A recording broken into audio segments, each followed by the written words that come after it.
Welcome to the deep dive.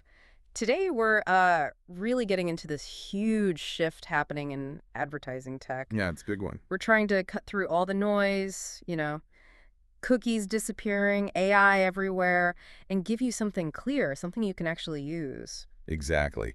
Our mission really is to boil down these essential changes in, well, measurement, automation, and how visible your brand is. Because things are moving so fast. Way too fast for doing things manually anymore. Let's be honest, if you're succeeding in marketing today, you're already bringing AI into the mix, and this is crucial, you're getting a handle on your own first-party data. And it's not like we're waiting for some future AI revolution, is it? It's here now. Oh, absolutely. It's here, and it's big. I mean, just look at Meta's Advantage Plus campaigns. Those numbers are staggering. Right. They're pulling in something like a $20 billion annual run rate. That's not a test pull-in. No.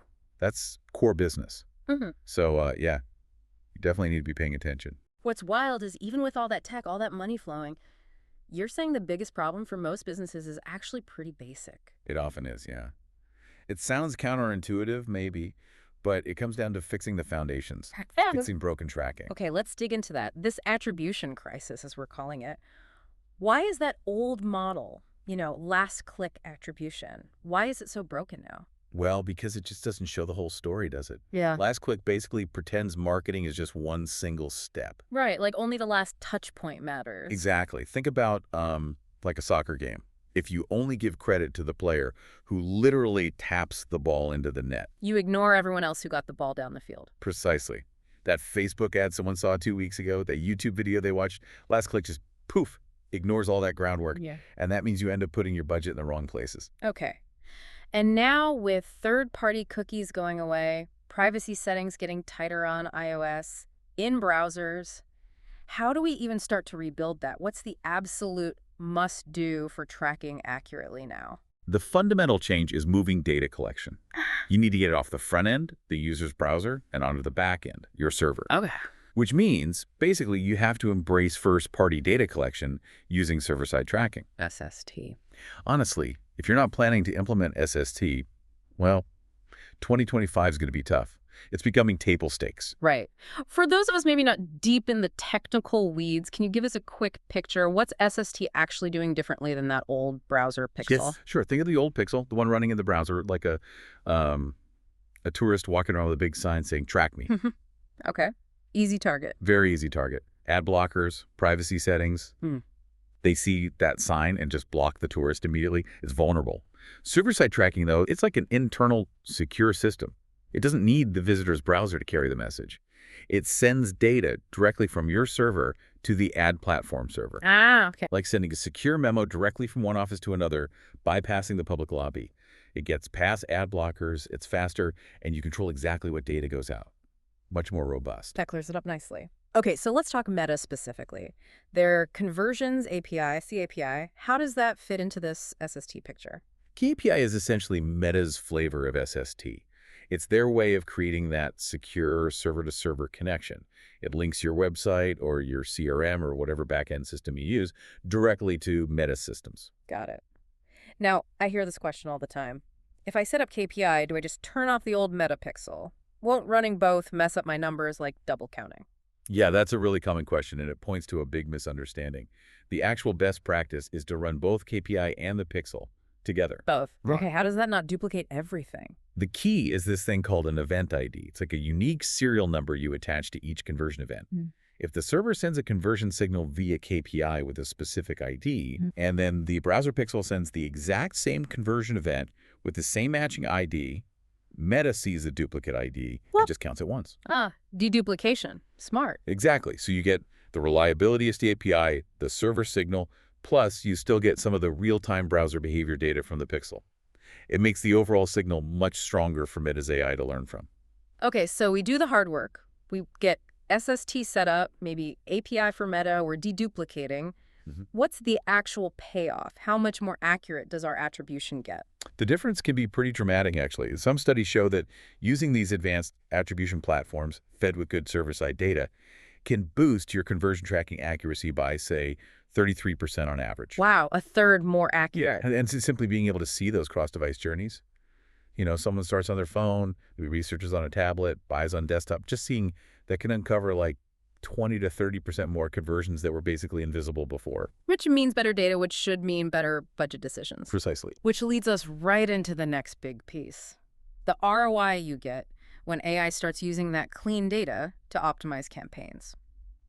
You mentioned this 544% framework. Let's unpack that number. It sounds huge. It is a strong number, yeah. Yeah. The framework basically captures the value we're seeing. For every dollar you invest in these more advanced marketing AI tools, businesses are typically seeing about $5.44 back within the first year. $5 back for every $1 spent in year one. That's immediate.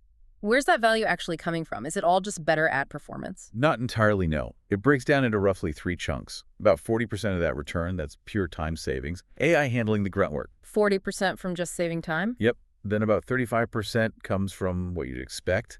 Better campaign performance, higher ROAS, lower cost per acquisition. Okay.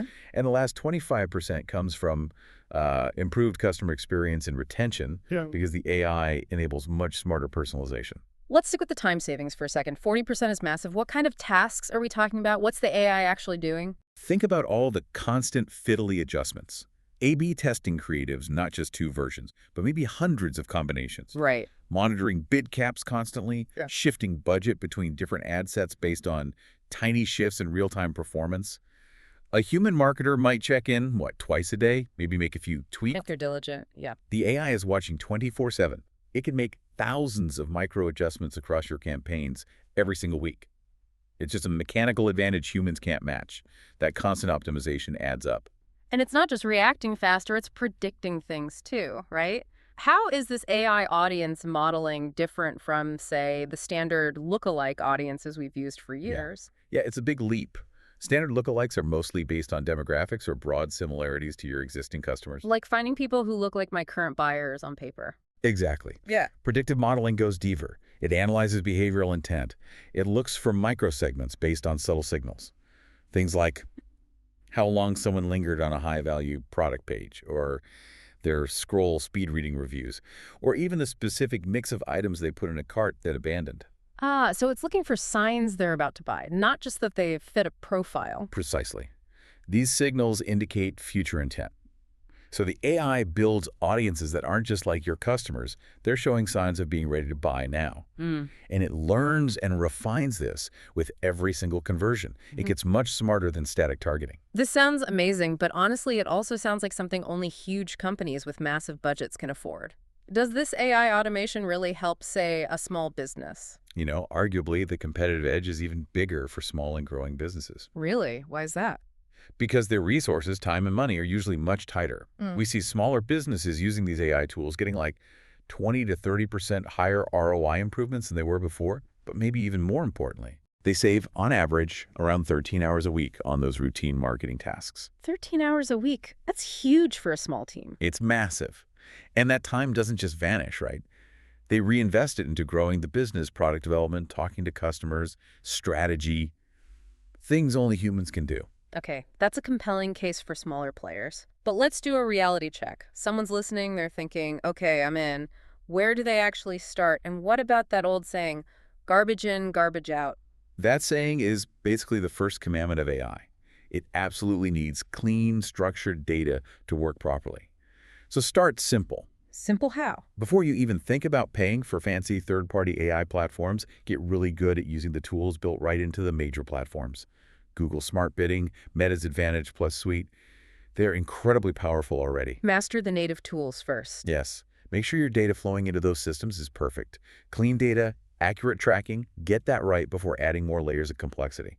And you mentioned a budget sweet spot, a scale budget, where the AI really hits its stride, around $2,000 to $5,000 a month. That can feel like a big jump for a business just starting out. Can you get value before hitting that level? Oh, absolutely. You definitely see value earlier.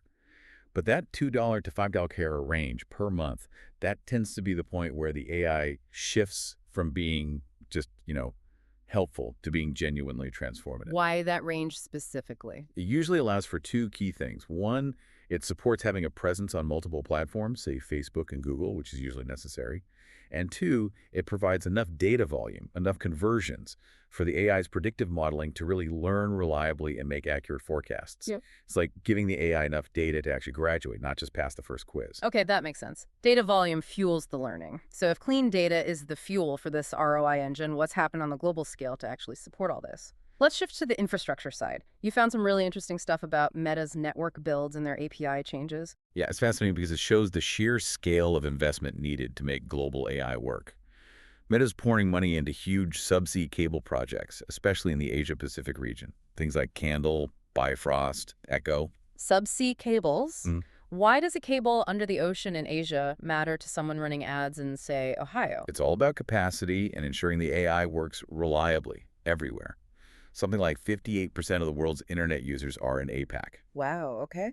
To handle the absolutely colossal amount of data needed for global AI services, which power everything from generating ad images instantly to making those real-time bid decisions we talked about, you need incredibly stable, high-bandwidth physical pipes. These cables ensure the whole system doesn't just grind to a halt. It underpins the stability for everyone. That's the hardware layer. What about the software, the tools for developers, the APIs marketers might interact with indirectly? Right, on the platform itself, Meta's rolling out things like their business AI, kind of an AI helper for businesses, and new generative AI tools for making ad creatives faster. Oh. But here's a key bit. They've confirmed that how people interact directly with Meta's AI. Like chatting with it. Exactly. That interaction data will soon start influencing the content and the ads people see. It blurs that line between just consuming content and commercial intent even further. Interesting. And the technical plumbing, the APIs. That's undergoing a big change too. Meta's moving to a new standard for their APIs, based on something called OpenAPI. By 2026, this new REST API framework will be the default. Why should a marketer care about API standards? Because it affects how all the third-party tools they might use, reporting dashboards, CRM connectors, custom optimization tools, how they all integrate with Meta. A standard framework should mean more stable integrations, easier setup, and cleaner data flowing between systems. Fewer things breaking, hopefully. Okay. Meanwhile, over at Google, Performance Max PMax has always been a bit of a black box, hasn't it? Are they opening it up at all? Finally, yes. Advertisers have been asking for more transparency forever. Google's responding by adding much more detail to PMax reporting. You'll be able to see how your different assets, images, videos, text are performing, broken down by device, time of day, even conversion type. That's huge. That is big, seeing what's actually working within TMax. And there's also a new beta report rolling out that shows performance broken down by the actual channel or surface, like how much came from YouTube versus search versus display within your PMax campaign. More clarity. Good. And staying with Google, what about YouTube specifically? Anything new there or any recent hiccups? I think I heard something about view counts dropping. Yeah, there was a bit of a view drop mystery recently. Turns out, according to YouTube, it wasn't a policy change on their end. It was actually an update to a popular ad-blocking filter list called Easy Privacy. An ad blocker filter caused views to drop. Apparently, yeah. Yeah. The filter update started blocking a specific request URL that YouTube uses to count views a Pastetsator. This mainly affected desktop users with that ad blocker installed. It's just another reminder that even with better tracking, you're always dealing with this shifting privacy and blocking landscape. Always something, isn't it? Okay, so we've hit paid media, infrastructure. Let's pivot to the organic side. This idea that traditional SEO is shifting towards, what did you call it? Generative engine optimization, GEO. Exactly, GEO, because the game is fundamentally changing. Ranking #1 on a list of 10 blue links, that's becoming less important. Because the AI is just giving the answer directly. Right. The new goal is to appear in those AI overviews, the AIOs. Yeah. Or even better, to be the source the AI cites when it gives an answer, to be mentioned by ChatGPT or Google's AI as the credible source. Okay, so if the AI is writing the answer, how do we influence what it writes about our brand? You laid out this two-part seen and trusted framework. Let's start with part one, get seen.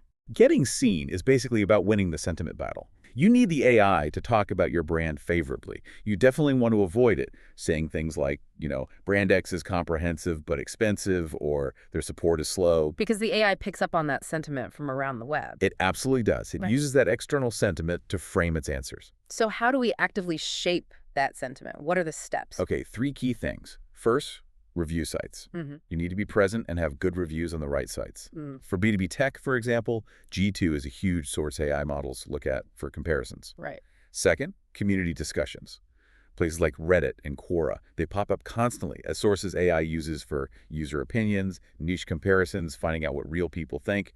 You need authentic engagement there. Not spamming, but actually contributing. Okay. Reviews, Mm. communities. Yeah. What else? Third, getting included in those high-quality best-of list articles from reputable sites. The AI sees those lists as sort of pre-vetted recommendations, and they become prime source material for its answers. Got it. Win the sentiment war. Now, part two. Be trusted. This sounds more about facts and authority, earning citations. How do you prove you're trustworthy to an AI? It really starts with transparency, especially around data. You need to publish your pricing clearly. Features, technical specs, put it out there. Why is hiding pricing so bad for AI visibility? Because if your pricing is hidden behind a contact sales button, the AI can't get it directly. So what does it do? It scrapes forums, review sites, discussion threads, trying to piece together what you cost. And that data might be wrong or negative. Exactly. It might find people complaining about price or just making wild guesses. By being opaque, you lose control of how the AI represents your value proposition. Be transparent. Okay, transparency is key. What about the content we create? How do we make stuff that an AI actually wants to cite as a source? Two big things here. One, publish original proprietary research. Like market reports or studies. Yes. Data reports, benchmark studies, unique industry insights. LLMs treat these as factual evidence. We're already seeing specific reports, say from research firms or even company think tanks, getting cited repeatedly in AI overviews. It instantly gives the brand authority. Original research? What's the second thing? Optimize your support documentation. Mm-hmm. Seriously, those detailed, step-by-step, help pages that solve specific problems. Like Apple's support pages. Exactly like Apple's. They often dominate technical citations because they provide clear, structured answers to complex how-to questions. If you solve a user's problem clearly and publicly, the AI is very likely to use your solution and cite you. This sounds like it goes way beyond just the marketing team's job, getting good reviews, transparent pricing, detailed support docs. Oh, absolutely. This generative engine optimization, this GEO, it demands cross-functional work. It's not just marketing anymore. You need customer success, driving those detailed reviews, product, making sure features and pricing are clear, support building that citable help content. Everyone has to be pulling in the same direction. If the signals are mixed or missing, your competitors will own the AI narrative about you. Wow. Okay, we have covered a ton of ground today, seriously.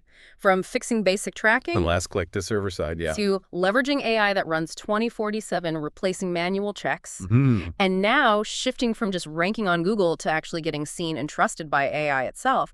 The advantage this AI shift offers, especially for smaller, agile businesses, it Yeah. feels undeniable right now. It really is. But look, if there's only one thing you take away from this deep dive today, please let it be this. Get the foundations right first. Back to basics. Always. AI is amazing, but it's an amplifier. It amplifies what you feed it. Feed it messy, inaccurate data from broken tracking, and it'll just amplify the mess. Yeah. A simple, clean tracking setup, good SST, maybe CAPI, done right, that will always outperform some super complex AI system running on garbage data. Clean data first.